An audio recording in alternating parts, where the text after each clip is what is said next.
Hello, everyone. Welcome to Evolving Workplace, the space where we explore the world of work. And by understanding it, we're ready for what's ahead. My name is Alistair Avila, and I'm your host. And in today's episode, I'm actually really excited about today's episode because the topic that we're going to be talking about is near and dear to my heart. And there are a variety of reasons for that. One, it's because I, like you, experience meetings every day. And I sort of know when I have a bad meeting or a really good meeting. And it impacts my experience about work and even my ability to do a good job at work.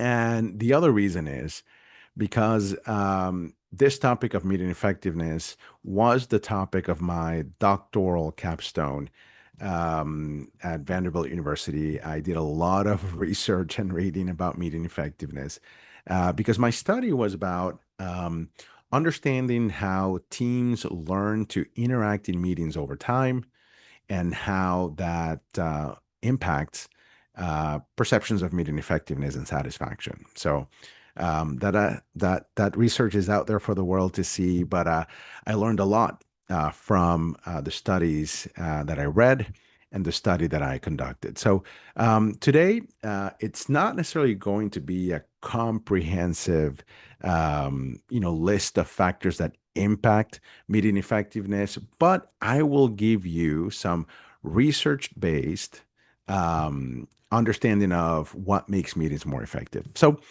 why is this important? Why do we want to talk about meeting effectiveness? Might seem like an obvious answer. I mean, the first thing that usually comes to mind is, uh, man, I just want to have good meetings because otherwise it's just a waste of my time, and we're not doing real work. And I feel like I'm not being the best that I can be.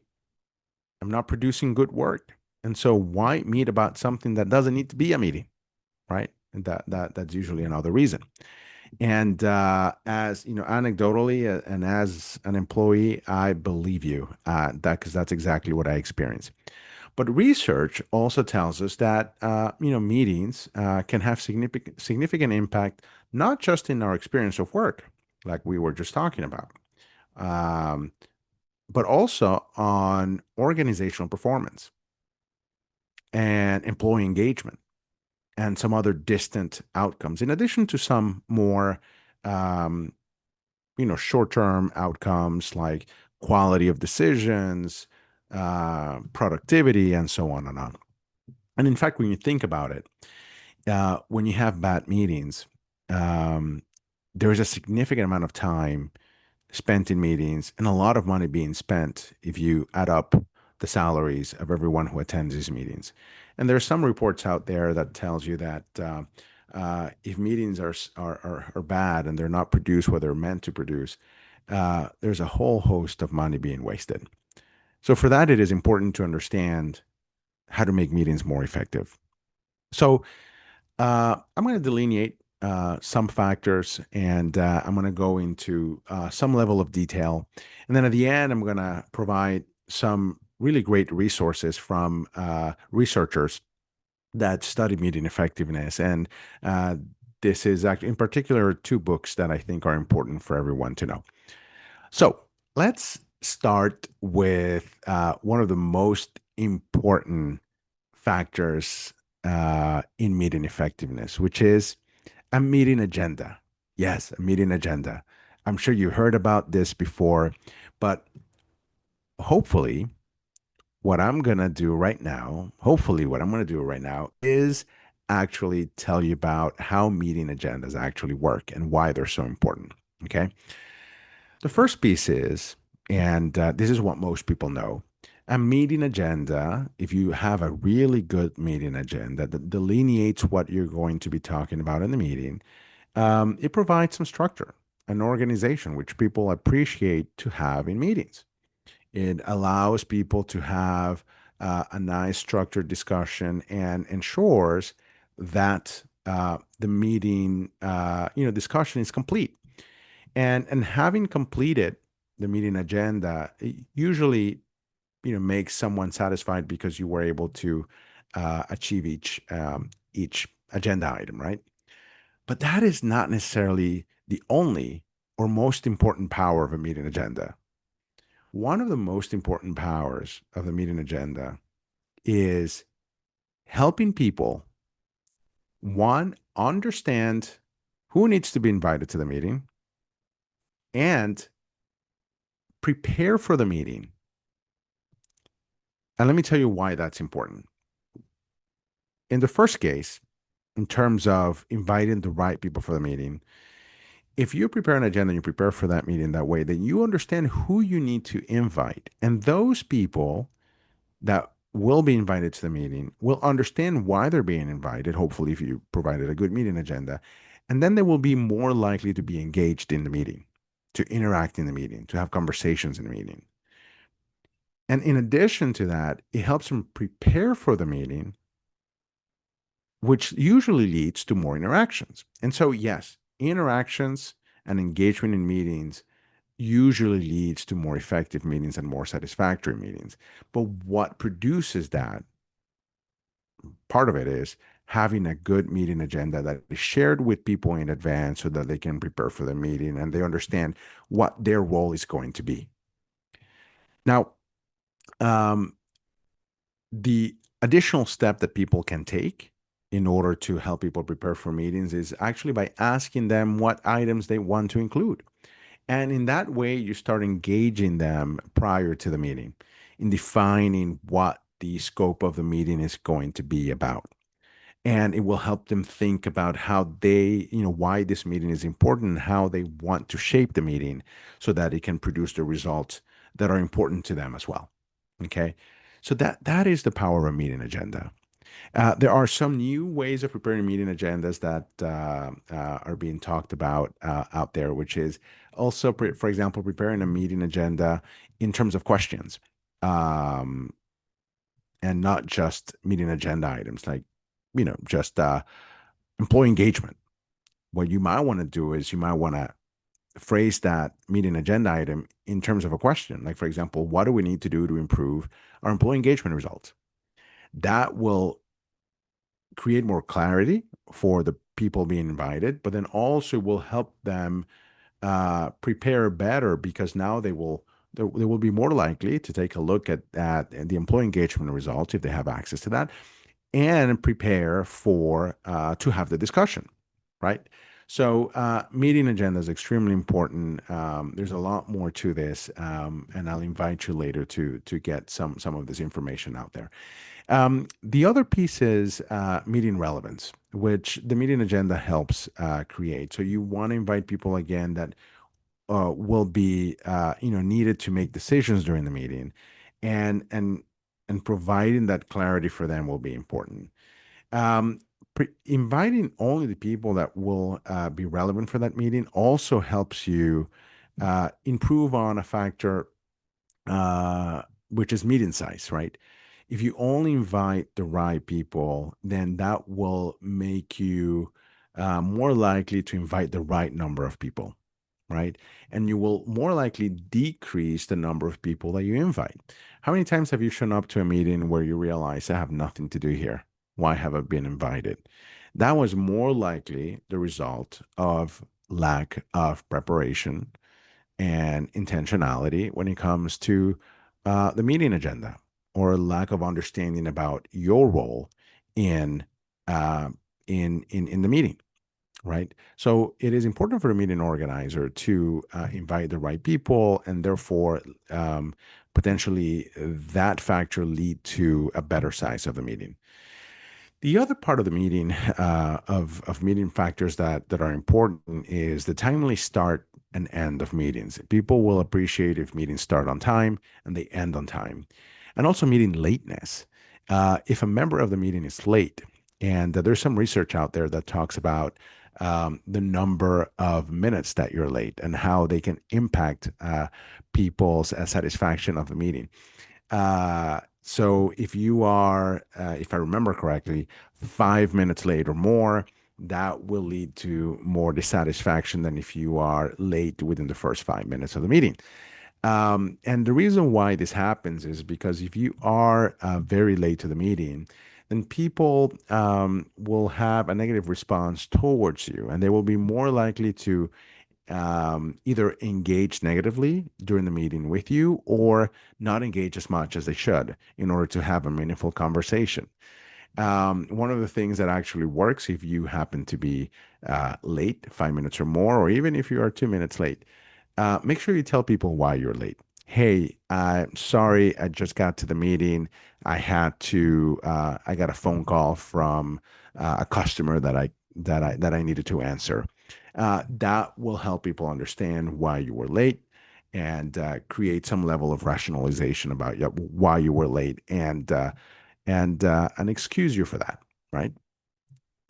And So the last piece that I will talk about right now is the state of the physical and virtual environment. In the physical space, I think we're very familiar with that, but it's about making sure that we have, depending on the meeting that we're going to have, if it's a discussion, the right setup, that everybody can see each other, they're sitting in the right place, that you have good lighting, and a clean, organized space with good environment with good AC and temperature, and so on and on. Those are things that I think are pretty instinctive at this point in time. But virtual meetings are sort of a new thing to us, and one of the most important things in virtual meetings is making sure that people continue to be engaged and interact in meetings, because you know how important that is in meeting effectiveness and satisfaction, as I said earlier. And it is actually more difficult for people to be engaged in virtual environments because virtual environments sort of lend themselves um, for people to hide, right? Because you can turn off the camera, people don't necessarily see you, especially if these are meetings with more than 15, 20 people. We don't all fit in one frame, so you can just hide and turn off your camera, and that usually makes you less prone to engage in meetings and pay attention. Not all the time, but it can. Or people in the meeting can disregard you because they're not seeing you.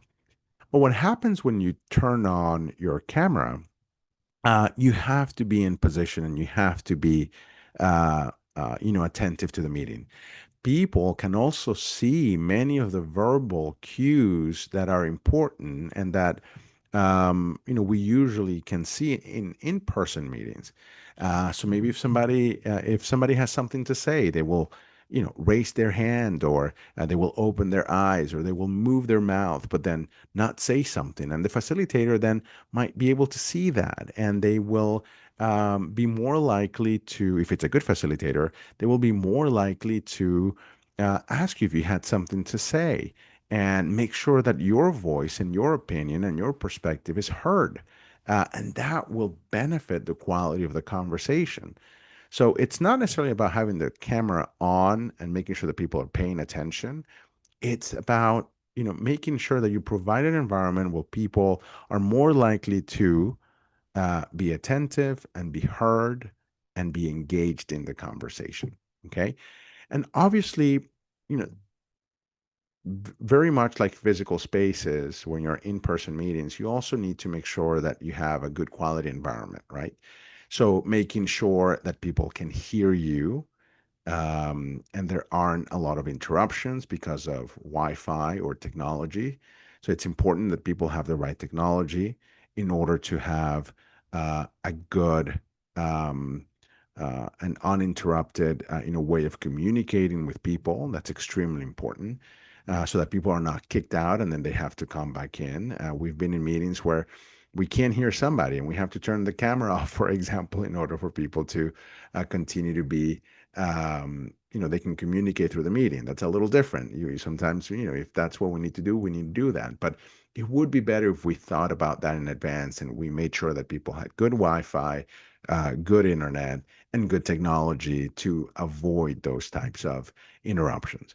And finally, when we're speaking in virtual environments, in order to keep people's attention, it's even more important to uh, be a good facilitator, a good communicator in virtual meetings. And part of that is being well positioned in the camera frame, being maybe a little more expressive, and being more, not just expressive in your nonverbal communication, but also in your verbal communication, with different ups and downs, and with calling people out to engage, um, and so on and on, right? So meeting effectiveness is, it's tricky.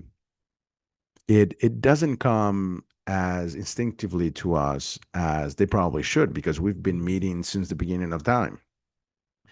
And so it is important to study what makes a meeting effective. And there are some great resources out there that can teach you about meeting effectiveness. And I have to tell you, one of the best meeting researchers out there, who is a great communicator and um, um, a great disseminator of uh, the science of meetings. His name is Dr. Rogelberg, and Stephen Rogelberg. He's actually an industrial and organizational psychologist. And he wrote a book that was a tremendous success called The Surprising Science of Meetings: How You Can Lead Your Team to Peak Performance. I actually read a lot of his academic research, and I've also listened to his books. And he also wrote a book more recently called Glad We Met: The Art and Science of One-on-One Meetings. So I would suggest that you look for his books. And if you're interested, they're on Audible. You can listen to them in your car, little by little. Or if you like books, you can order his books. And he's a tremendous communicator, and makes this topic as simple and engaging as you possibly can. So I suggest that you look for his resources. And also, by the way, when it comes to resources, I can tell you that his website is stevenrogelberg.com. So I'll share all of that in my podcast description section. And I hope you enjoyed this podcast episode. I wanted to for this to be a little more practical for you today. And my invitation to you is to go out, find one thing that you think will make your meeting more effective, and implement it, and see how it goes, and report back. Let me know how it worked. And I'd love to talk a little bit more about that in future podcast episode. Again, thank you for listening, and I look forward to seeing you in the next podcast. Have a good day.